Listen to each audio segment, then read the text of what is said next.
¿Por qué el diablo quería el cuerpo de Moisés? ¿Qué sabía Satanás que nosotros ignoramos por siglos? Existe una escena misteriosa, escondida en un versículo casi olvidado del Nuevo Testamento.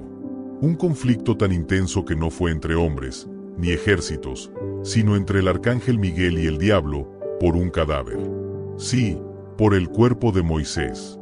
¿Era simple polvo lo que estaba en disputa, o algo más? Prepárate para adentrarte en una batalla invisible que muy pocos han comprendido, hasta hoy. Esta historia cambiará tu forma de ver la muerte, el poder espiritual, y el destino eterno de los fieles siervos de Dios. Moisés no fue un líder cualquiera. Fue un alma escogida desde su nacimiento en tiempos de opresión. Su historia comienza entre lágrimas y canastos flotando en el Nilo, pero termina envuelto en un velo de misterio, sepultado por Dios mismo en un lugar que nadie jamás encontró. Desde el principio, su vida fue dividida en 3 actos. Primer acto, príncipe de Egipto, formado en la sabiduría de los faraones. El segundo acto, pastor en el exilio, transformado en el silencio del desierto. El tercer acto, libertador del pueblo hebreo, testigo de milagros imposibles. Y es precisamente este último acto, lleno de señales, prodigios, columnas de fuego y mares abiertos, el que dejó una marca espiritual tan profunda que su cuerpo, incluso en la muerte, representaba una amenaza o un arma. La carta de Judas, verso 9, nos da una pista clave. Pero el arcángel Miguel, cuando disputaba con el diablo por el cuerpo de Moisés, no se atrevió a proferir juicio de maldición contra él, sino que dijo: «El Señor te reprenda». Un solo versículo, pero una ventana a una guerra espiritual insólita. ¿Para qué quería Satanás ese cuerpo? Las posibilidades son escalofriantes. Primero, convertirlo en un objeto de idolatría. Israel ya había demostrado su debilidad. Adoraron al becerro de oro, y siglos después veneraban incluso la serpiente de bronce que Moisés construyó, al punto de que un rey tuvo que destruirla. Segundo, profanar lo sagrado. El enemigo siempre busca ensuciar lo que Dios llama santo. Si logró tocar el cuerpo, podría haberlo corrompido, burlado, destruido, como una afrenta directa al Creador. Tercero, engañar con falsos milagros. ¿Y si el diablo quería usar el cuerpo de Moisés para realizar señales mentirosas? Crear apariciones, oráculos ocultos falsos, diciendo: «¿Moisés me habla?». El mismo Pablo advirtió que Satanás se disfraza como ángel de luz. El relato de Deuteronomio 34 es breve, pero poderoso. Moisés muere en lo alto del monte, sin que su fuerza se haya agotado, ni su vista debilitado. Y es Dios mismo quien lo entierra. ¿Por qué? Porque sabía lo que vendría. Sabía que si el pueblo encontraba su tumba, la convertirían en un santuario, y su cuerpo en un objeto de adoración. Por eso, la sepultura se volvió invisible. Pero aún así, el diablo quiso reclamarla. Es aquí donde entra Miguel, el guerrero del cielo, el ángel que pelea por Israel. Pero sorprendentemente, no lanza maldiciones, ni grita insultos al adversario. Solo dice: «El Señor te reprenda». Ese es un principio espiritual profundo. Los siervos de Dios no luchan con fuerza propia, sino con autoridad delegada. Miguel apela a la soberanía de Dios. Y eso basta. Algunos estudiosos creen que el cuerpo de Moisés podría tener un papel futuro en el plan redentor de Dios. En el Apocalipsis, se mencionan 2 testigos que realizarán milagros similares a los de Moisés y Elías. Y no es casualidad que ambos aparezcan también junto a Jesús en el monte de la Transfiguración. ¿Es posible que el diablo intentara impedir este propósito divino? Aunque sea especulativo, es coherente con su modus operandi: entorpecer el plan de Dios, incluso si eso significa pelear por un cadáver. Moisés fue mediador del antiguo pacto. Su cuerpo no era solo carne y huesos, era símbolo de una alianza, de una historia de redención. Arrebatarlo significaba atacar ese símbolo, desacreditar la promesa, hacer dudar al pueblo, como cuando el enemigo trató de pervertir el arca, o destruir el templo. Miguel lo sabía. Por eso intervino. No era solo un conflicto por un cuerpo, sino una batalla por la memoria, por la autoridad y por la adoración. Hasta aquí hemos descubierto una escena que a menudo pasa desapercibida, pero que encierra una de las más profundas lecciones espirituales. Aún después de la muerte, los siervos de Dios permanecen bajo su protección. Pero esta historia no termina aquí. En la segunda parte exploraremos en los paralelos proféticos de esta batalla, en las conexiones con el monte de la transfiguración, en la enseñanza práctica para nuestras batallas espirituales hoy. La historia del cuerpo de Moisés no terminó en su entierro oculto. De hecho, siglos después, Moisés volvió a aparecer. En un monte alto, en una noche gloriosa y llena de misterio, Jesús se transfiguró ante sus discípulos. Su rostro brilló como el sol, y su ropa se tornó resplandeciente como la luz. Y entonces, dos figuras aparecieron a su lado, Moisés y Elías. ¿Cómo es posible?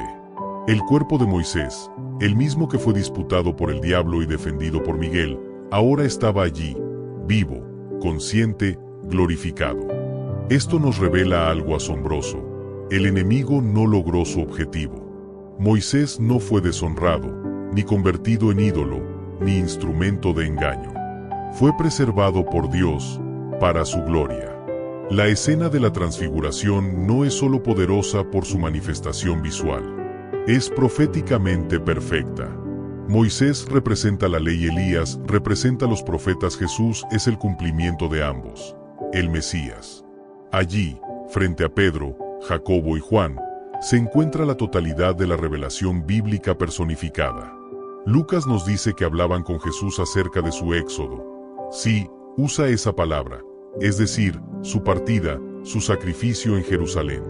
¿Quién mejor para hablar de un éxodo redentor que el hombre que condujo al primero?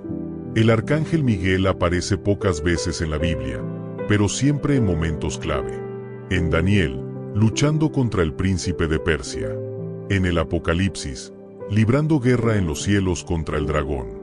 Y en Judas, protegiendo el cuerpo de Moisés. Su nombre significa, ¿quién como Dios? Una afrenta directa al orgullo de Lucifer, que dijo, seré como el Altísimo. Y aquí está la clave. Miguel no actúa en nombre propio. Él apela a la autoridad divina. El Señor te reprenda. Ese es un principio que muchos olvidan. No peleamos con nuestra fuerza, sino con la autoridad de aquel que está por encima de todo. Quizá te preguntas, ¿qué tiene que ver esta historia con mi vida? Mucho más de lo que imaginas. Primero, esta historia confirma que la guerra espiritual es real. No es una metáfora, ni un símbolo poético. Es un conflicto activo que afecta el presente, el futuro, y hasta lo que ocurre después de la muerte. Segundo, te recuerda que el enemigo aún hoy busca lo mismo: desviar la adoración, pervertir lo sagrado, suplantar la autoridad divina, profanar lo que Dios ha bendecido.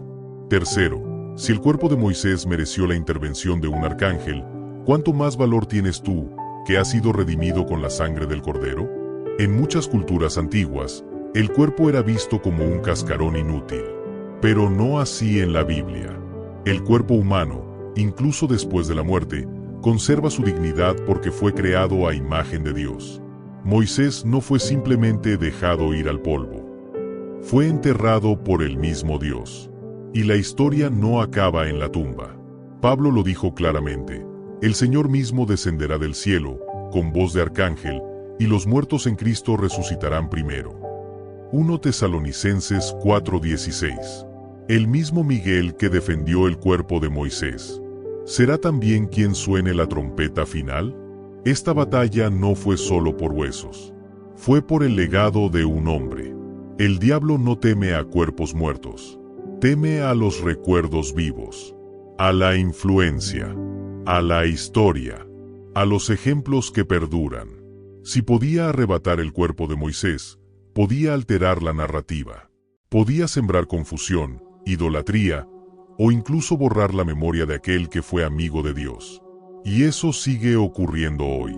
Cada vez que una generación olvida a los fieles que la precedieron, el enemigo gana terreno. Quizá no lo sabes, pero hay una batalla en marcha por ti también. Por tu propósito, tu pureza, tu fe. Así como Moisés fue disputado por ser instrumento de Dios, también tú lo eres. El enemigo quiere desviarte, pero hay un Miguel preparado para intervenir. Y un Dios que no olvida a sus siervos. Una de las razones más probables del interés satánico por Moisés era crear idolatría. Y aunque hoy no adoramos estatuas de oro, muchos adoran otras cosas, figuras religiosas, influencers espirituales, tradiciones humanas. Jesús lo advirtió: muchos vendrán en mi nombre y engañarán a muchos. La idolatría hoy se disfraza mejor, pero sigue siendo lo mismo: dar al hombre lo que solo pertenece a Dios. El ejemplo de Miguel es oro puro. No discute con el diablo. No lanza insultos. No se fía de su propio rango angelical. Simplemente declara: el Señor te reprenda. Esto nos enseña a resistir con humildad y autoridad delegada. Santiago 4:7 lo resume: someteos a Dios, resistid al diablo, y él huirá de vosotros. Lo más hermoso de esta historia no es la batalla, sino la victoria final. Moisés murió, pero fue sepultado por Dios. Su cuerpo fue disputado, pero defendido por Miguel. Apareció glorificado, junto al Mesías. Y espera la resurrección gloriosa, junto a todos los redimidos. Esta es tu esperanza también. Si permaneces fiel, Dios no solo guarda tu alma, también se encarga de tu historia, tu cuerpo, tu herencia espiritual. ¿Quién diría que un solo versículo de la Biblia escondía tanta profundidad, misterio y revelación? La disputa por el cuerpo de Moisés no es solo un hecho curioso.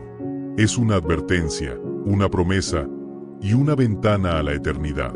Si esta historia te ha impactado, no la guardes solo para ti. Comparte este video con alguien que necesita recordar que Dios protege a los suyos, incluso después de la muerte. Y si aún no te has suscrito a este canal, hazlo ahora. Aquí desenterramos los misterios de la Biblia que muchos callan. Aquí, juntos, caminamos hacia la verdad que transforma.